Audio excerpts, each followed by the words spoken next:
ইদানিং প্রায় সোশ্যাল মিডিয়ায় দেখা যাচ্ছে একজন আরেকজনকে মার্ডার করতেছে, এ করতেছে, সে করতেছে, আহ অঙ্গহানি করতেছে। আচ্ছা, আমার একটা জিনিস মাথায় আসে না,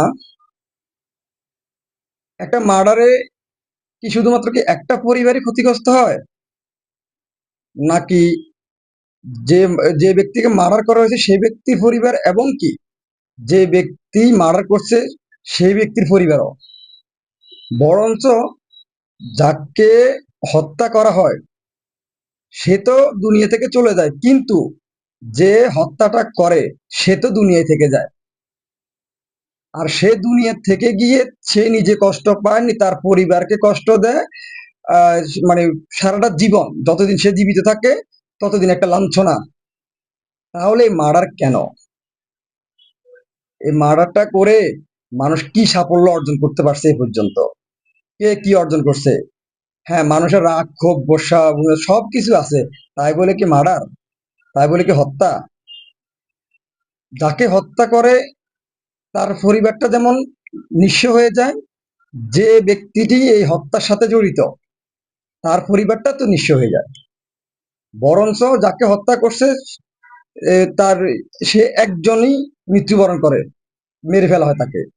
কিন্তু যে যারা যারা এই হত্যার সাথে জড়িত তাদের প্রত্যেকটা পরিবার তাদের প্রত্যেকটা পরিবার নানা রকম নানা রকম লাঞ্ছনার শিকার হতেই থাকে। এতে তো কেউ কোনো মেডেল তো অর্জন করতে পারে না। একটা একটা মানুষ একটা মানুষকে হত্যা করে কি কোনো মেডেল কেউ অর্জন করতে পারছে? পারে নাই। তাহলে হত্যা কেন? হত্যা করে কি সাফল্য অর্জন করা যায়? কি সাফল্য অর্জন করছে এই পর্যন্ত মানুষ? তেমনি এই যে দর্শন, এই যে দর্শন করে যেমন বিভিন্ন শিশুদেরকে, বাচ্চাদেরকে, নাবালিকা, এই যে দর্শন করে করে যে বাচ্চাদেরকে হত্যা করা হয়েছে, তো যারা এই যে দর্শনকারী তাদের এই যে যৌবন চাহিদা মেটানোর জন্য যে দর্শনটা করে লাভটা কি হয়? সারাটা জীবন তো জেলের গানে টানতে হয় সে এবং তার পরিবার। তাহলে কেন ভাই? আমাদের আমরা মানুষ ঠিকই, কিন্তু আমাদের মনুষ্যত্ব বলতে নাই, আমাদের বিবেক বলতে নাই। একটা জিনিস শুধু ঠান্ডা মাথায় চিন্তা করলেই আসে যে আমি আজ যদি কাউকে হত্যা করি, এই হত্যার পেছনে আমার পুরো ওই দুইটা পরিবার শেষ। দুইটা পরিবার না, যারা যারা জড়িত সবগুলো পরিবারে শেষ। আজকে আমি যদি একটা দর্শন করি, সবগুলো পরিবারে শেষ। তাহলে কেন ভাই এগুলো করে লাভটা কি হয়? এই হত্যা, খুন, দর্শন, এগুলা করে কে কি অর্জন করছে? মানে জিনিসটা তো একটা পাগলও তো বুঝবে না। সোশ্যাল মিডিয়া ঢুকলে হত্যা, সোশ্যাল মিডিয়া ঢুকলে দর্শন, সোশ্যাল মিডিয়া মানে ঢুকে যাচ্ছে না। কোন দেশে আমরা বসবাস করি? এটা কি বাংলাদেশ? এই বাংলাদেশে মানে জন্ম না হয়ে যদি আমাদের উগান্ডাতে জন্ম হতো, অনেক মনে হয় অনেক ভালো থাকতাম আমরা। এখানে মানুষের এখন জীবনের কোনো নিরাপত্তা দেখা যাচ্ছে না, নিরাপত্তা নাই।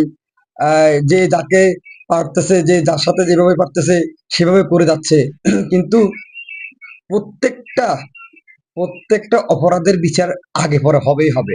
হয়তো আজকে আপনি আমি একজন কারোর সাথে একটা অপরাধ করে কিছুদিন হয়তো কিছুদিন হয়তো আমরা বাহবা পাবো, কিছুদিন হয়তো আমরা একটু ভালো একটু নিজেকে নিজের প্রভাব বিস্তার করতে পারবো, কিন্তু 1 যুগ 12 বছর পরে হইলেও এই অপরাধের বিচার হবেই।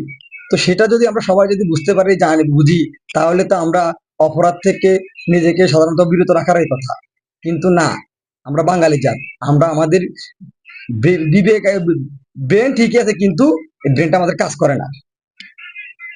আমাদের ভিতরে যে যে আপনার একটা যে মানুষ যে একটা চিন্তা বলে একটা কথা, যে একটা মানুষ একটা চিন্তা করে কাজ করে না, সে চিন্তা বোধটাই আমাদের হারিয়ে গেছে। আমরা কবে এই ধরনের সংঘর্ষ থেকে, এই ধরনের এই যে ঘটনা ঘটনা থেকে বেরিয়ে আসবো? মনে তো হয় না। দিন দিন যত দিন যাচ্ছে অরাজকতা বেড়েই যাচ্ছে। মানুষ আসলে কেমন আছে মানুষ নিজেও জানে না। মানুষের জীবনের নেই কোনো নিরাপত্তা। মানুষ এই রাস্তায় বেরোতে ওই যে নিরাপত্তাহীনতা ভুগে।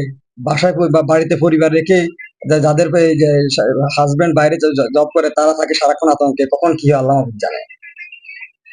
আমাদের দেশে দেশের মানুষ এতই, যে দেশের নেতারা, দেশের বিভিন্ন রাজনৈতিক দলরা এতই এই যে জনগণের সেবা করার জন্য উদ্বিগ্ন হয়ে গেছে, মার্ডার করো, খুন করো, হত্যা করো, তারপর আমরা জনগণের সেবা করবোই করবো।